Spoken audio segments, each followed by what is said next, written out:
नमस्कार, स्वागत है आप सभी लोगों का करंट अफेयर्स के एक और महत्वपूर्ण सेशन में। आज हम लोग पढ़ेंगे जीआई टैग और भारत सरकार के आगामी लक्ष्य। जीआई टैग से भी एक प्रश्न आपसे निश्चित रूप से पूछा जाता है और भारत सरकार के आगामी लक्ष्यों से भी एक या दो प्रश्न आपसे पूछे जाते हैं। सटीक सारगर्भित रूप में इस क्लास को हम लोग पूरा करेंगे। सबसे पहले जीआई टैग से शुरुआत करते हैं। जीआई टैग की अगर हम लोग बात करें तो भारत में संसद द्वारा वर्ष 1999 में रजिस्ट्रेशन एंड प्रोटेक्शन एक्ट के तहत ज्योग्राफिकल इंडिकेशन ऑफ गुड्स लागू किया गया था। ज्योग्राफिकल इंडिकेशन जिसको हम जीआई टैग कहते हैं, जब कोई वस्तु या खाद्य पदार्थ किसी स्थान विशेष को ऐसी पहचान दे देता है कि उस पदार्थ के नाम से, उस वस्तु के नाम से उस स्थान की पहचान होती है, तो उस स्थान विशेष को रिप्रेजेंट करने वाली वस्तु को या पदार्थ को हम क्या दे देते हैं? जीआई टैग दे देते हैं। और ज्योग्राफिकल इंडिकेशन ये होता है कि उस स्थान को उस वस्तु के नाम से प्रदर्शित किया जाने लगता है। तो लगातार जीआई टैग जब से शुरू हुआ 2003 से, तब से लगातार जीआई टैग की प्रक्रिया चल रही है और वर्तमान समय में भारत में लगभग 500 से अधिक जीआई टैग दिए जा चुके हैं। वर्ष 2003 में अगर हम सर्वप्रथम बात करें तो वर्ष 2003 में जीआई टैग देने की प्रक्रिया शुरू की गई थी और पहला जीआई टैग वर्ष 2004 में दिया गया था पश्चिम बंगाल की दार्जिलिंग चाय को। अब 2004 के बाद लगातार जीआई टैग दिए जाते हैं। जीआई टैग की जो अवधि होती है वो 10 वर्ष होती है और प्रत्येक 10 वर्ष में इसको फिर से एक बार रिव्यू किया जा सकता है। तो 10 वर्षों के लिए जीआई टैग ये होता है।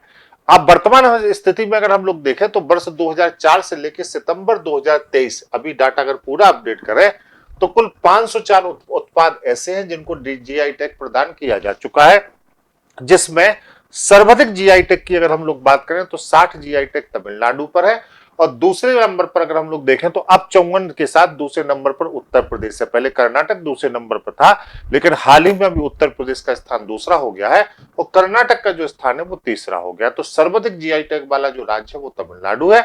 उत्तर प्रदेश का स्थान यहाँ पे कौन सा है? दूसरा है। हाल ही में अगर जो जीआई टैग प्राप्त हुए उन जीआई टैग्स के बारे में हम लोग बात करें, इसमें दो बहुत इंपॉर्टेंट फैक्ट और हैं जो आपको जोड़ने हैं।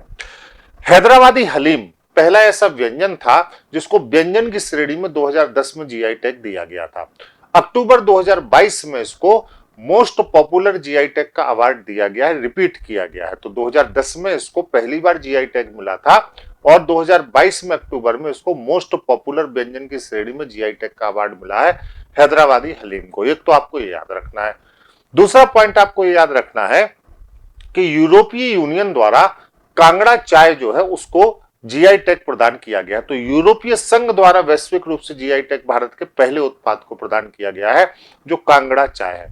2005 में कांगड़ा चाय को जीआई टैग दिया गया था उसकी गुणवत्ता और कोविड के समय में उसके महत्व को देखते हुए यूरोपीय संघ ने, यूरोपीय यूनियन ने उसको वैल्यूएबल जीआई टैग का अवार्ड दिया है। तो कांगड़ा चाय को भी आपको याद रखना है।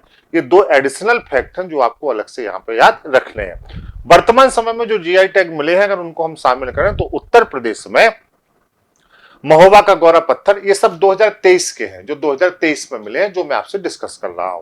तो महोबा का गौरा पत्थर उत्तर प्रदेश, मणिपुर तारकसी उत्तर प्रदेश, संबल हैंडक्राफ्ट हैंडीक्राफ्ट की श्रेणी में उत्तर प्रदेश, अमरोहा के ढोलक को उत्तर प्रदेश में मिला है, बागपत होम फर्निशिंग को मिला है उत्तर प्रदेश में, बाराबंकी हैंडलूम उत्पाद उत्तर प्रदेश में मिला है, कालपी होममेड पेपर को उत्तर प्रदेश में मिला है, आगरा लेदर फुटवियर को उत्तर प्रदेश में मिला है और जलेश्वर धातु शिल्प अभी सबसे लेटेस्ट यही है जो आपको मिला है, ये एटा में है, एटा जिले में है। तो ये सबसे लेटेस्ट है जो अभी मिला है, जलेश्वर धातु शिल्प हैंडीक्राफ्ट उत्तर प्रदेश के एटा में स्थित है। ठीक है, आगे अगर हम लोग देखें राजस्थान में अगर हम लोग देखें तो उदयपुर कोप्तागिरी शिल्प कला ये राजस्थान है, बीकानेरी कसीदाकारी क्राफ्ट, जोधपुर बंदेज क्राफ्ट, बीकानेरी उस्ता कला क्राफ्ट काला क्राफ्ट और नाथ द्वारा चित्रकारी ये राजस्थान को मिले हैं। जम्मू कश्मीर की बात करें, जम्मू कश्मीर बहुत इंपॉर्टेंट है क्योंकि इस समय आप लोगों से पूछा जा रहा है जम्मू कश्मीर के बारे में बहुत कुछ। तो भद्रवाह राजमांस जो है वो कृषि की श्रेणी में मिला है, रामबन सुलाई शहद जो है वो प्राकृतिक पदार्थों की श्रेणी में मिला है, राजौरी चिकरी वुडक्राफ्ट जो है वो हैंडीक्राफ्ट की श्रेणी में मिला है और मुस्क बुदजी चावल जो है वो भी कृषि की श्रेणी में मिला है। तो ये चार आपके जम्मू कश्मीर को रिप्रेजेंट कर रहे हैं इस बार। ठीक है, तमिलनाडु में अभी लेटेस्ट में अगर हम लोग देखें तो जडेरी जो नम कट्टी है हैंडीक्राफ्ट की श्रेणी में उनको मिला है, मैटी केला कृषि के क्षेत्र में मिला है और चेड़ी बुट्टा साड़ी जो है वो हैंडीक्राफ्ट के क्षेत्र में मिला है। यहाँ पर अन्य राज्य अगर देखें तो गोवा में हम लोग देख लें तो अभी गोवा को भी मिला है। बोविंका खाद्य पदार्थ की श्रेणी में मिला है। माकुराड आम मिला है। माकुराड आम इंपोर्टेंट है, देख लीजिए गोवा के लिए है। सतशीरो वेनो ये भी गोवा के लिए मिला है। और अगसेची वेयिंगिम ये भी जो है कृषि की श्रेणी में, तो तीन एक कृषि की श्रेणी में और एक खाद्य पदार्थ की श्रेणी में, ये गोवा के लिए है।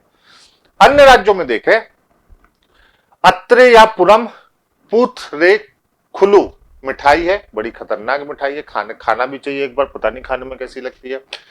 सी बकथान कृषि की श्रेणी में, भंडारा चिन्नौर चावल कृषि की श्रेणी में और मार्चा चावल कृषि की श्रेणी में।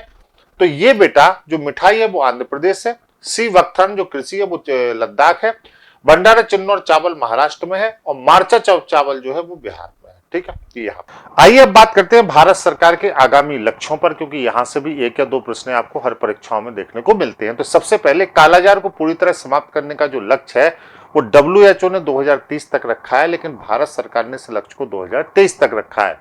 दिल्ली मुंबई एक्सप्रेसवे को पूरा करने का लक्ष्य भी 2023 का है। पूर्वोत्तर के सभी राज्यों की राजधानियों को रेल नेटवर्क से जोड़ने का लक्ष्य भी 2023 का है, इसी वर्ष का है, अभी समाप्त हो रहा है। उर्वरक क्षेत्र में आत्मनिर्भर बनाने का लक्ष्य भी 2023 का है। ब्रांड वार से बचने के लिए एक देश एक उर्वरक के रूप में भारत ब्रांड को लिया गया है। ब्रॉड गेज रूट को 100% विद्युतीकरण करने का जो लक्ष्य है वो भी 2023 का है। सबके लिए आवास मुहैया कराने का भी जो लक्ष्य है वो 2024 का है। पहले था लेकिन पूरा नहीं हो पाया, तो अब इसको बढ़ा के 2024 किया गया है। हर घर में नल से जल, स्वच्छ जल की आपूर्ति का लक्ष्य 2024 का है। डिजिटल रेडियो संपूर्ण को भारत को डिजिटल रेडियो से जोड़ने का लक्ष्य मैं ग्रामीण क्षेत्र के 2024 का है। कृषि में शून्य डीजल उपयोग तथा नवीनीकरणीय ऊर्जा के इस्तेमाल का लक्ष्य बहुत इंपॉर्टेंट है, एक बार पूछा भी जा चुका है, ये भी 2024 का है। सड़क दुर्घटनाओं से होने वाली मौतों को 50% तक कम करने का भी लक्ष्य 2024 का है। 2024 में ढेर सारे लक्ष्य भी लिए गए हैं, क्योंकि 25 में फिर अभी चुनाव भी है, फिर 25 में नई सरकार भी बननी है। दूध प्रसंस्करण क्षमता को दोगुना करने का लक्ष्य 2025 का है। अब 25 का खेल यहां से शुरू हो रहा है। भारत को टीबी मुक्त देश बनाने का लक्ष्य भी 2025 का है। हालांकि वैश्विक रूप से WHO ने 2030 का लक्ष्य लिया है, लेकिन भारत ने यह लक्ष्य 2025 का लिया है। बजट 2020-21 के तहत 100 नए एयरपोर्ट बनाने का लक्ष्य 2025 का था। नए एयरपोर्ट राज्यों को अलॉट भी किए जा रहे हैं, इस लक्ष्य पर तेजी से आगे भी बढ़ रहे हैं। भारतीय अर्थव्यवस्था को $5 ट्रिलियन इकोनॉमी बनाने का लक्ष्य 2025 का है। ठीक है, भारतीय अर्थव्यवस्था को $1 ट्रिलियन डिजिटल इकोनॉमी बनाने का लक्ष्य भी 2025 में ही लिया गया है। ठीक है, सभी गांवों में ऑप्टिकल फाइबर बिछाकर उनको ब्रॉडबैंड से जोड़ने का जो लक्ष्य, ब्रॉडबैंड से जोड़ने का लक्ष्य 2025 है। पेट्रोल में एथेनॉल को 20% मिश्रित करने का जो लक्ष्य वो 2025 है। ठीक है, कुल वाहन में 30% इलेक्ट्रिक वाहन करने का लक्ष्य 2030 का है। 27 में डीजल की कारों की जो बिक्री है उसको भी समाप्त करने का, बंद करने का लक्ष्य है ना, डीजल कारों की, तभी इस लक्ष्य को 2030 तक हम लोग प्राप्त कर पाएंगे। भारत से पूर्ण रूप से मलेरिया उन्मूलन का जो लक्ष्य है वो 2030 का है। विश्व की तीसरी सबसे बड़ी अर्थव्यवस्था बनाने का लक्ष्य जो है यहाँ पर लिया गया है 2030 का लिया गया है। कुल कार्बन उत्सर्जन में 1 अरब टन की कमी का भी लक्ष्य 2030 में लिया गया है। HIV एड्स को खत्म करने का लक्ष्य भी 2030 का है। भारतीय रेलवे को ग्रीन रेलवे बनाने का लक्ष्य भी 2030 का है। 100 मीट्रिक टन कोयला गैसीकरण प्राप्त करने का लक्ष्य भी 2030 का है। 500 गीगाबाइट अक्षय ऊर्जा प्राप्त करने का लक्ष्य भी 2030 का है। 280 गीगाबाइट सौर ऊर्जा प्राप्त करने का लक्ष्य भी 30 का है। कुल कार्बन उत्सर्जन में 1 अरब टन की कमी का लक्ष्य भी 2030 का है।